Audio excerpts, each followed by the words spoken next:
Welcome back, gang. It's Delty from Deltiasgaming.com. And the Elder Scrolls Online has been going strong for over a decade. But in 2025, is it finally starting to decline? Over the years, ESO's had its fair share of ups and downs, launching with a rocky start but bouncing back with massive expansions and solidifying itself as one of the best MMORPGs. Recently, players have questioned whether the game is still worth investing time into. After the director's letter by Matt Firer on December 17th of 2024, it seems ESO is trending in a different direction without the same yearly cycle that players either love or hate. And this is what got people wondering, is ESO dying in 2025? Look, it's not like me to do a clickbait YouTube video, but I'm gonna do one. And I'm gonna give you an honest assessment of my opinion of Elder Scrolls Online now and how it could be fixed in the future to keep the game going. I've been treated great by ZeniMax Online in Bethesda. I love this game, and if you've been following me for a long time,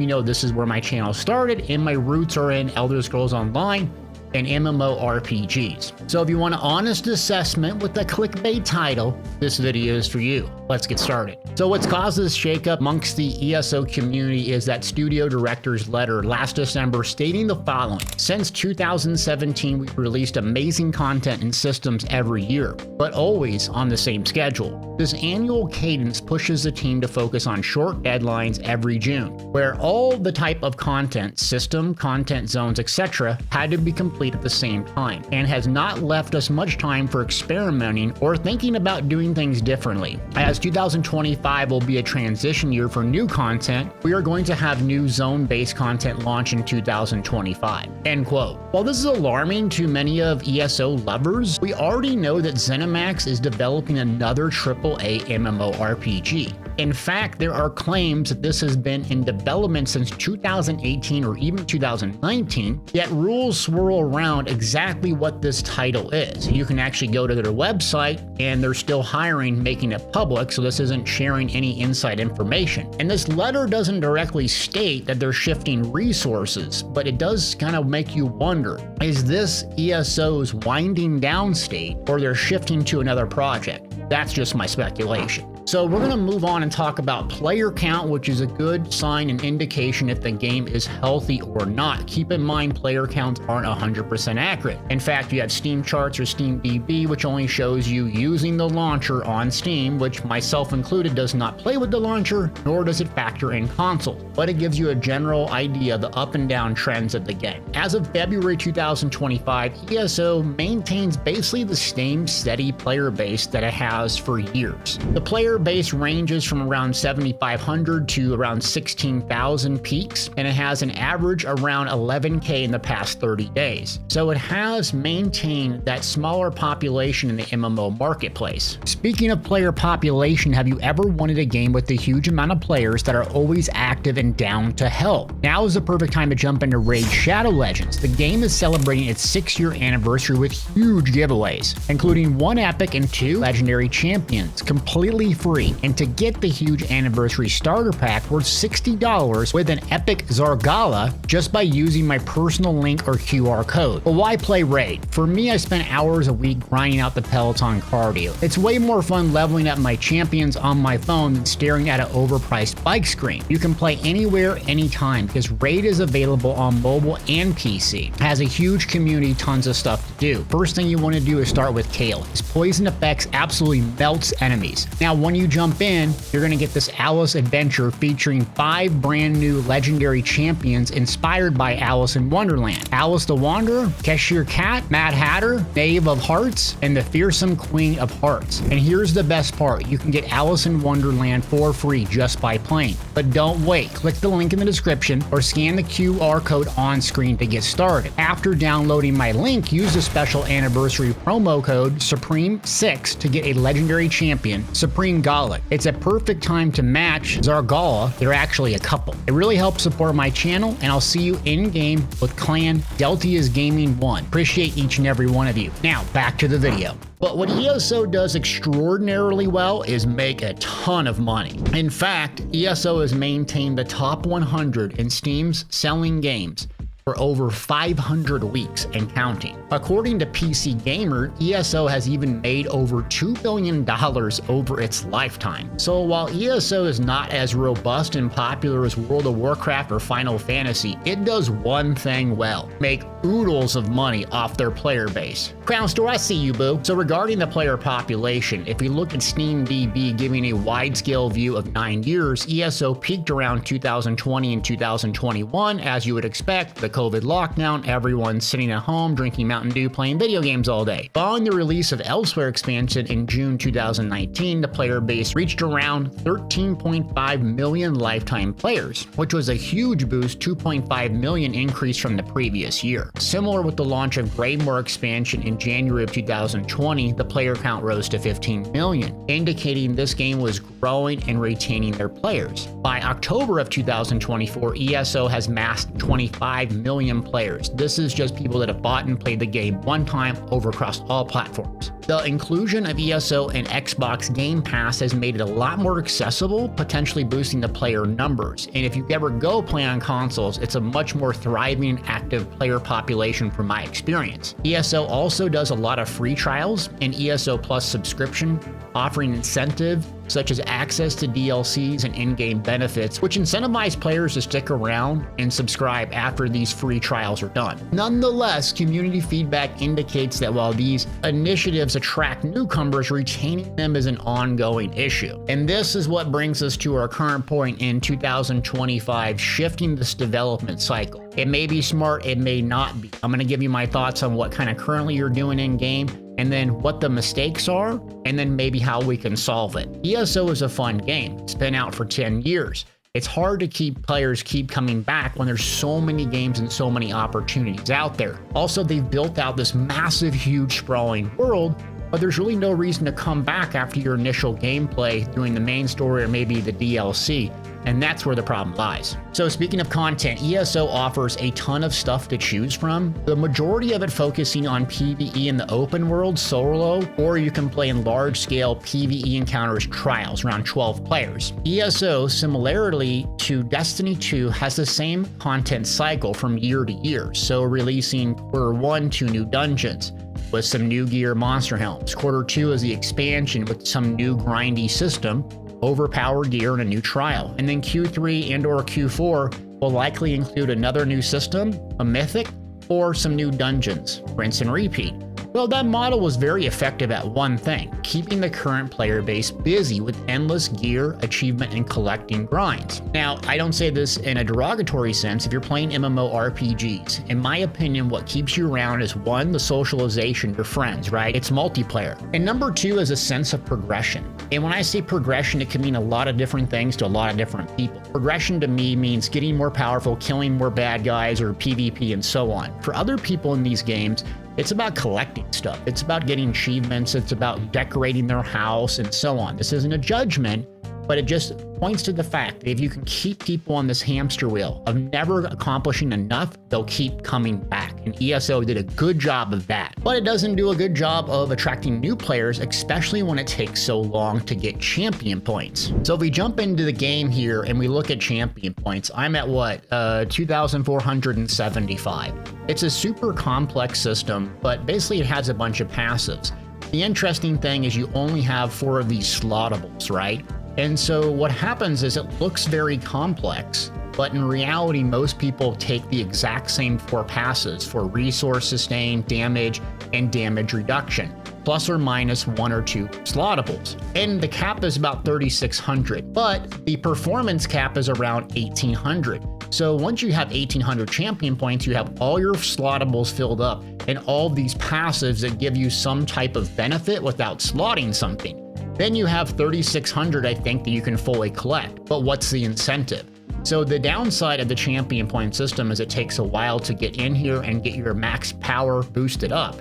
And then when you do, there's nothing remaining for you to get in the champion point system beyond just the flex of saying, I have them all.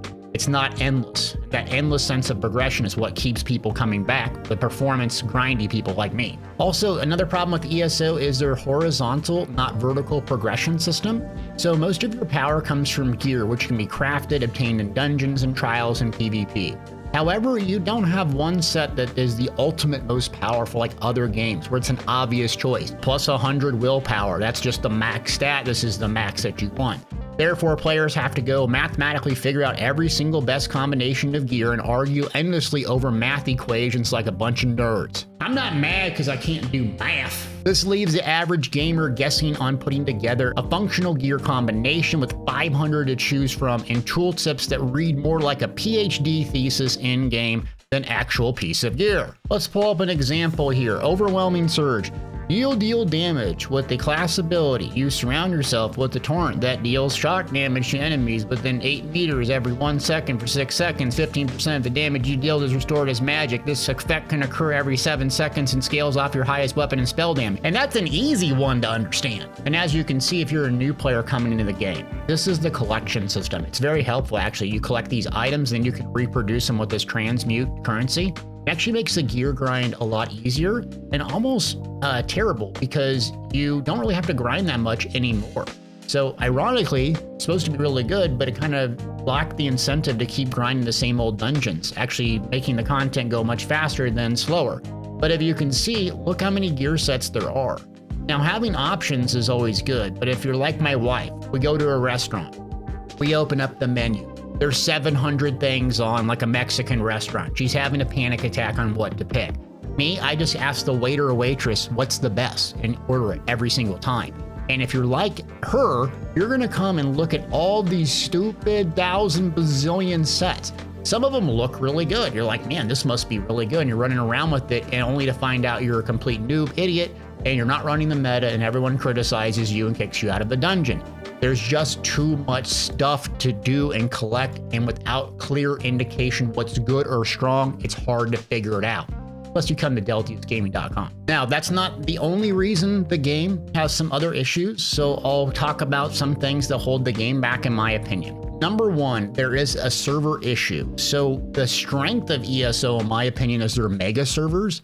This is amazing technology, or I don't know why other places don't do this, like Throne and Liberty and New World. They have all these micro servers with, I think, around population cap of 2,500 or 5,000. And what ends up happening is various guilds dominate, everyone leaves, your server's dead, and you likely quit the game or transfer and pay money. ESO does not do this. So North America, Europeans are separated into 2 mega servers. So while there are sub-servers, you don't know that, meaning you can interact with everyone in the North American server seamlessly. So it allows you a lot of leeway when it comes to getting into guilds, getting into group content. There is no separate 2,500 tiny micro server and then your game dies when your friends leave. But there's a lot of server crashes. So you're constantly downtime. There's bugs. And also Cyrodiil has never actually worked properly. The big draw of the game was these huge massive battles in the open world. And when you actually go to do it, it's a lot of crashes, a lot of downtime, and a lot of kicks with lag. They kept lowering the population and become a big, huge, massive wasteland that's not really worth investing in. And speaking of servers and issues, the biggest one, in my opinion, is crossplay. So crossplay and all these other MMORPGs makes the game alive. When you have this massive population on consoles, you want the PC players to interact with them.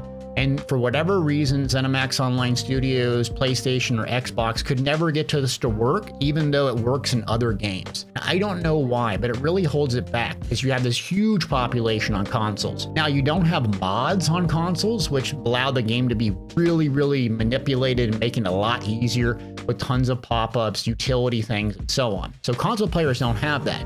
So what you end up happening is most players start on console. They get ranked up, they get geared up, they do a bunch of fun stuff. They're like, man, the game is so much easier and simpler with mods. I'm just gonna jump to PC. They can't transfer it, they just have to start all over again. And all over means buying a bunch of stuff in the Crown Store, which ZeniMax Online Studios does very, very well. I'm not hating, I'm a capitalist. So ESO makes a lot of money. I've already said this, right? A bunch of players have expressed concerns over the power creep, and new content introduces new items, abilities, and mechanics that overstep existing ones. I don't consider this pay to win. The reason why is they need to keep the lights on and keep you coming back. So increasing power with expansions is pretty much every single live service game ever. The game's monetization strategy besides that is crown crates and other microtransactions. I don't think this is pay to win. This is just pay to get shiny cool things in game. Let's take a look. So we're gonna come here to the good old crown store. Now, again, capitalist, you can buy and do whatever you want to spend your money on. That's for you. I myself have gotten sucked into these crown crates before and other like loot crates with other things in them, and they rotate. So there's shiny bells and whistles, but there's not power in here. But it's very easy just to keep on spending your money. And what the game does is allows players to basically trade gold for crowns. So the end game for a lot of players that are into trading and the PvE, they just acquire a lot of gold and then buy crown items from other players. And that's kind of their end game play loop to get shiny cosmetics. You also got companions, you got DLCs, and you can gift a lot of this stuff too. So that's where it comes into play, where you can gift and you can spend a lot of money. Most obscene stuff, in my opinion, is these houses. I've never understood it, but 1,300 crowns is a lot of money, and that comes unfurnished. So people can spend $250, $300, real life money, you know, a car payment on one of these houses in game. Hey, that's your thing, so be it. But this is what a lot of the content is geared towards. It's collecting these things, building and earning a lot of gold through trading, and then buying this stuff from other players who have a lot of crowns and want to convert it into in-game gold. And that's not against the rules of the game. Another thing to mention real quick is that ZeniMax Online Studios has been criticized that their crowns and their crates and all this don't have a lot of earnable content. So it's not like you can earn all the items inside the crown crates. They even came out with something called these endeavors, which allows you to very slowly earn these tokens that you can buy some of these items in game. So they give you an outlet to acquire them. It just takes a long time. But if you play, you get these dailies and you can earn some cool stuff in the game. So they've kind of solved that aspect, but it's just easier to swipe your credit card and get it instantly. Millennials, am I right? And last thing before I move on to the solution for Elder Scrolls Online, I'm picking on the game here. You're probably like, does this guy even like the game? I absolutely love it. Look, you only criticize things you love. I guess the last point to make out of many that I could make an argument for is that the game feels homogenized. So they came out with the hybridization, which was kind of smart. It allowed players to make decisions about their build, specifically their attributes like magic or stamina and the gear that they're wearing, without being super punished if they didn't pick a right meta setup or meta gear and so on. So the skill cost could be magic or stamina, but it scales in effectiveness off your highest stat, meaning you can use random stamina skills as a magic build. You can use magic skills as a stamina build, and you can still be very effective. So what ends up happening is the math nerds get their calculator out. I'm just jealous because I can't do any math. And they crunch the numbers and they find out, hey, yo, we have 10 available skills, 2 ultimates. These 8 skills on every single class are the best. So then you go look up some builds and you're like, huh, they're all running the exact same skills, plus or minus 2 or 3 class skills. And the game really becomes about the passives, maybe 1 active skill, versus having these unique customized builds. That's not true for every single class, but it really felt like the game was homogenized and every single PvE and PvP build, for the most part, was running almost the exact same gear, the exact same skills, the exact same build, and it lost that build diversity that you loved in Elder Scrolls Online. Okay, I promise I'm done ripping on the game. I love you, ESO, I really do. So let's talk about the solutions. What can we do? The number one thing to fix the game is crossplay, in my opinion. MMOs are only as popular as the player base is active. So the more active it can be, the more people are grouping up and competing against each other or with each other in PvE and PvP, the better the game will be. The servers also hold the game back. I don't think fixing Cyrodiil will make this game leapfrog World of Warcraft, but what it will do is bring back tons of PvP players that play endlessly. If it's buttery smooth, there's tons of players inside of Cyrodiil and there's things to do, because PvP, specifically Cyrodiil, this massive sprawling 365 24/7 battle, is a sandbox, meaning players make their own fun. The characters are the players you're fighting with and against. You don't need to spend a whole lot of development time, from my understanding, making that work, function, and having people have endless amount of content to do. Another thing that might be a little bit controversial is maybe free to play. And I know this sometimes can kill games, but it could bring a lot of players in. A lot of my friends, when I introduce them to the game, they've heard a lot of negative things. Specifically, they can't stand the combat style. They're used to World of Warcraft, the tab target.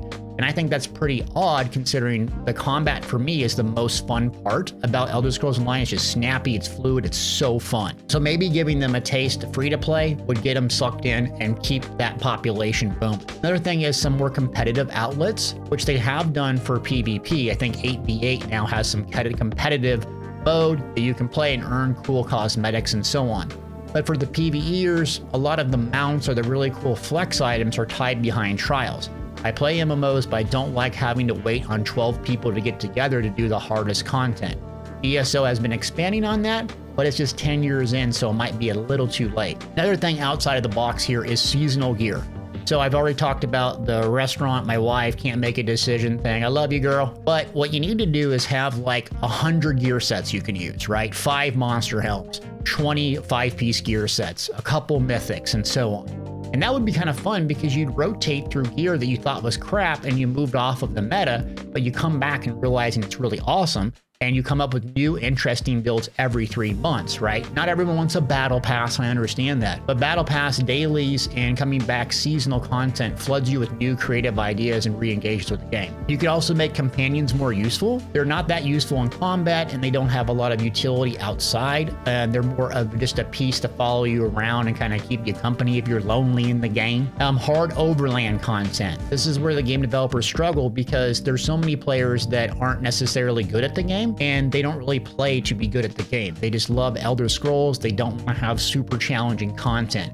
And Overland is not instance-based to individual players, right? So everyone can kind of just roll around and enjoy. Therefore, you have sweat lords like me that sit around, have 2,000 champion points, all gold gear. We know everything, and we just nuke all these hard bosses and we can solo everything. And the game isn't really fun for us, right? Because the story, hey, there's some evil bad guy, Boag Ball, he's gonna destroy the universe. You gotta stop him, bro. You drop a meteor and you nuke him in a second. You're like, okay, well, that's not really a fun story. Yet you got someone else that might be a beginner just doing the story. They're not really good at MMORPGs, no fault of their own. They're going to be on the struggle bus. Very hard for developers to make this a thing without instance-based.